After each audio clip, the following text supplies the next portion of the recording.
4th 25-mile day in a row. So we're rewarding ourselves. Yeah, it feels good. My feet don't feel good though. I think I said something yesterday about smoke, wildfires, and I looked it up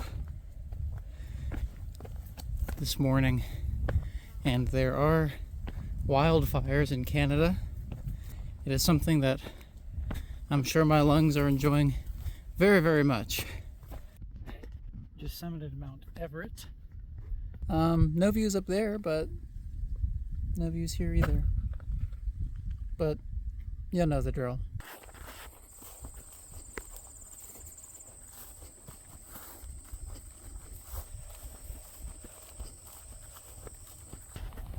I feel like if there was a serial killer trying to lure hikers, these kinds of signs are exactly what they would put out to convince you that you should come to their lair. Like, tell me this isn't the hiker equivalent of free candy on a van. I was told I'd be getting a box from a secret admirer, but looking at it, I know exactly who it is. God damn, TNT, this is some serious gourmet shit. Me and Vincent would have been satisfied with some freeze-dried Taster's Choice, right? And he springs this serious gourmet shit on us.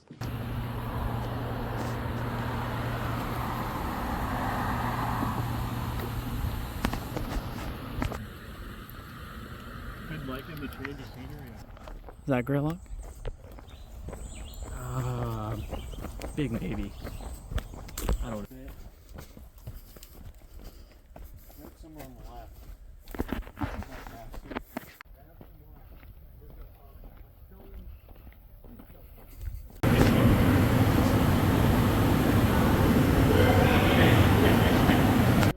I always thought the name Mount Greylock made it sound like a wizard who lived up here. And I'm glad that they got the wizard spire. He's out there doing this. There's lightning. He's out here harnessing lightning.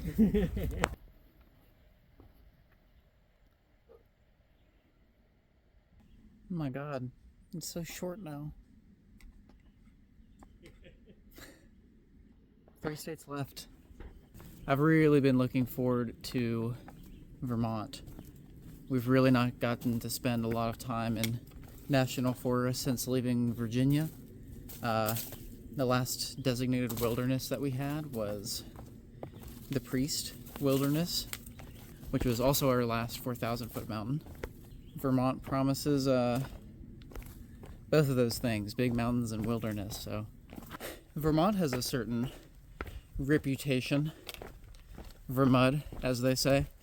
So imagine my surprise when I get on the trail and instead of mud and pain, as former thru hikers and section hikers have foretold, you have this, look at all these stones right over the mud. Well. Eventful past couple of days. Sorry I didn't film too much. I was hiking with my friend Bourbon, and I just try not to record other people without their permission. So Bourbon is a experienced section hiker. We met last weekend in New York. Seeing someone with a smaller pack than me was a very exciting sight, so I really wanted to pick his brain about his setup. And after a long night of irresponsible beer runs and such, he said, well, do you want to wake up with me at 4 in the morning and start hiking? And of course I said yes. So that's how we kicked it off. I've really been looking for someone who's, lighter than me the whole trail so I can learn from them. But when the weekend was over and he had to go back to work, he's like, you know what? I'll come up next weekend when you're in Massachusetts and I'll teach you the ways of the tarp. So that he did. And I left my tent and my poncho in his car, and he gave me a poncho tarp and was teaching me knots and how to set up a tarp. He just got picked up to go back to his car, and then I got my tent and stuff back, and here we are again. We had a fire last night at a populated campground, and he, sticking true to his trail name, brought like a whole liter of bourbon, and we made hot toddies over the fire. And who do I meet at this campsite? None other than a barber who said, "Hey, I'm a barber." He asked if anyone wants a haircut. I was originally going to say no because I'm like, yeah, I want to grow it out to Katahdin, but I already didn't really like how long my hair was getting. And I figured, you know what? When is this ever going to happen again? Why not? So he brings out the full assortment of fancy barber tools that he just happens to have on him. Starts cutting. And here we are. I can feel the breeze on my neck. It is a beautiful feeling. What a crazy 24 hours I've had. Unexpectedly finding myself at a... I can't see the sun. And you can't see the sun either. Motel in Bennington with 2 other friends that I made last night at camp. So I get to the road leading to Bennington, and I gotta go resupply, and just as my friend Pippi and I are happening to get there, this guy pulls in and is picking his truck up from the trailhead and offers us a ride to Walmart. This guy's name is The Lost Sloth, and he was just a hoot and a holler, and while we're driving there he says, "So do you guys need anything else besides resupply?" And I said, well, I've really been looking for a place to switch out my socks that I've had for the past 1,000 miles. And he's like, well, there's nothing around here for that, but I recently just got 9 pairs of darn toughs. I have maybe worn the ones on my feet twice. I took a shower 2 hours ago, so I will give you the socks off my feet if you want to give me your used socks. And I think about it, and says I, when am I ever going to get the socks off a man's feet ever again? So, shout out the Lone Sloth for the new socks, which will probably take me to Katahdin. Oh my gosh. I cannot tell you how much I've missed you. I suppose this is where the reputation of Vermont comes from. And I also reckon... Oh man, I was in balance. That there will be times when the mud pits are unavoidable. Camera. Flash a sign. Hell yeah. A sign. As for Sobo.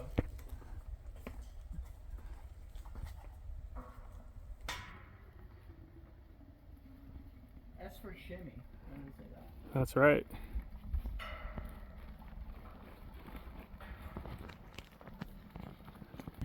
This is...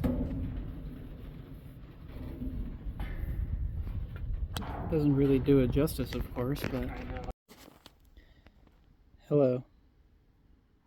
Oh, there's my mouth. Hello. Oh my god. Yeah, 27-mile day today. Night hiked 7 miles to this tower. Yeah, I'm going up right now. We'll catch the sunrise from it. Might sleep in it. We'll see. Look at that moon. Ugh, going up. The breeze feels so good. Not too starry of a night.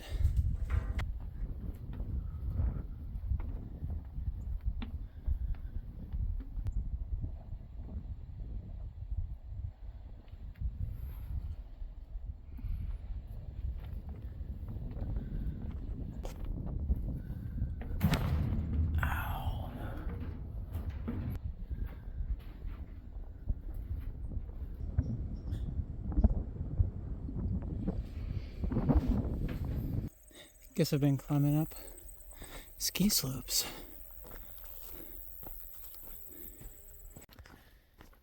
So I've waited for it to cool down a little bit before continuing. I was able to charge my phone in that ski patrol cabin. But I'm waiting for it to cool down because I had a little mishap today. So I have a bidet that sort of is inserted into the neck of your water bottle.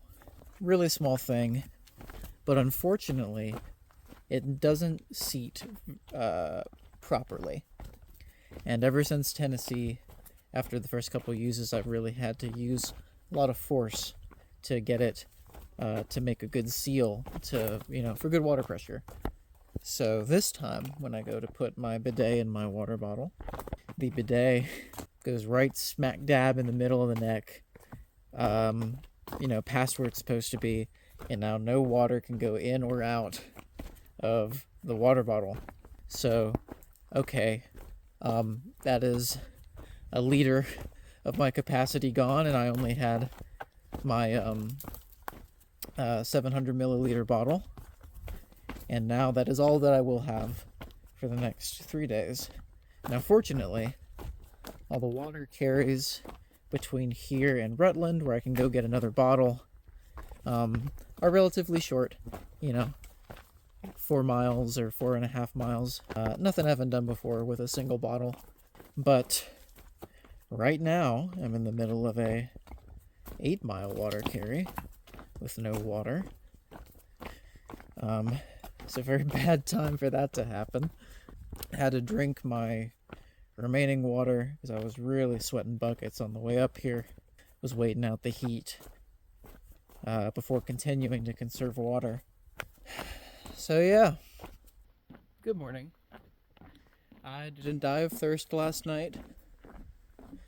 Very nice. I don't know if you can see it through the trees. No, you absolutely can't. I can't. There's a lake over there. It was nice camping. I hiked into the night once again last night. The night before last, I only got like 5 hours of sleep. So yesterday I was all sluggish and lethargic, so I made sure to sleep in today. So I'm getting a late start, about 8. But worthy trade-off to feel alive.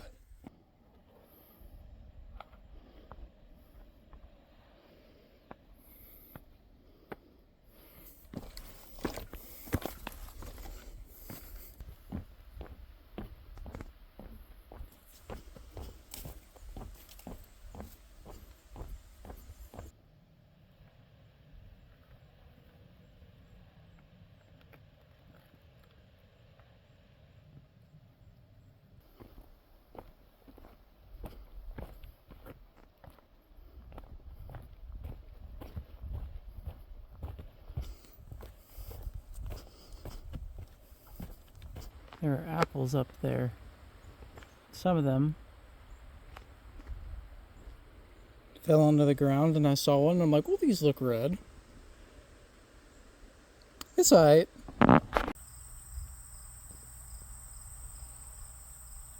I think this is the most Vermont place in Vermont.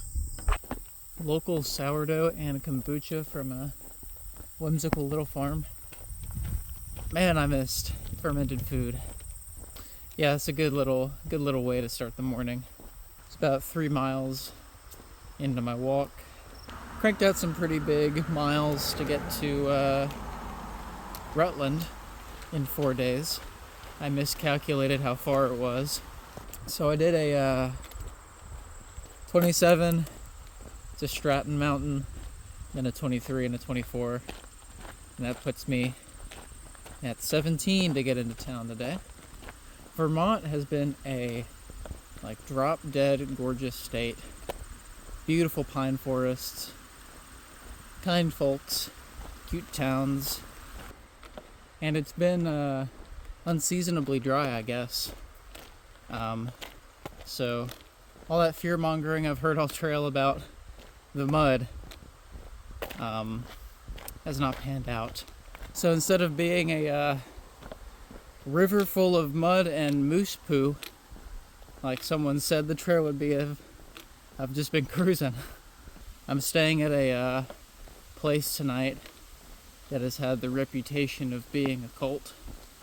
I'm excited for that, but at least it's you know, free vegan food, right?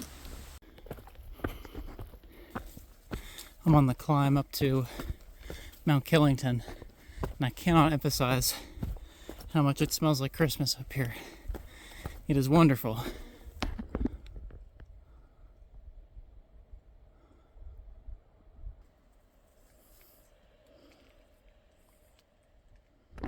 Good evening. We are back on trail after an unexpected zero in Rutland at the hiker hostel run by the Yellow Deli, which I figure I'll talk about at length here. It has quite the reputation on trail, so if you're a future hiker, maybe this will help inform your decision of whether or not you want to stay there. And if this gets a little ranty, I apologize. It is a religious organization, often classified as a cult, that runs the joint, and I have a religious studies degree, so I had a lot to chew on mentally. But yeah, what will you experience as a hiker at the Yellow Deli? Honestly, if there were no culty baggage attached to it, it would easily be one of the best stays on trail. This organization is very clearly well off. All of the rooms are very clean. Beds are made. Free laundry, free showers. They'll feed you breakfast. And if you're there on Friday, like I was, you have the option of going to their Sabbath celebration, where I had some of the best vegan food I've had on trail. They're very accommodating towards people with dietary restrictions. And it's donation based, which is just a 4-syllable way to say free. So that's the hostel side of it. Really normal, honestly. Truthfully, religion is only a topic of conversation insofar as you participate in it. And they're not too keen on just hounding you about it, so... Wow, my hair's really out there. But they might try to do some proselytizing if you go to the group breakfasts, if you go to their farm, if you go to their Sabbath celebration. So just be aware of that. But on to like the fun stuff, the Yellow Deli is run by the 12 tribes, which is classified as a cult by most relevant, academic institutions. And their whole shtick is replicating the life of the early church.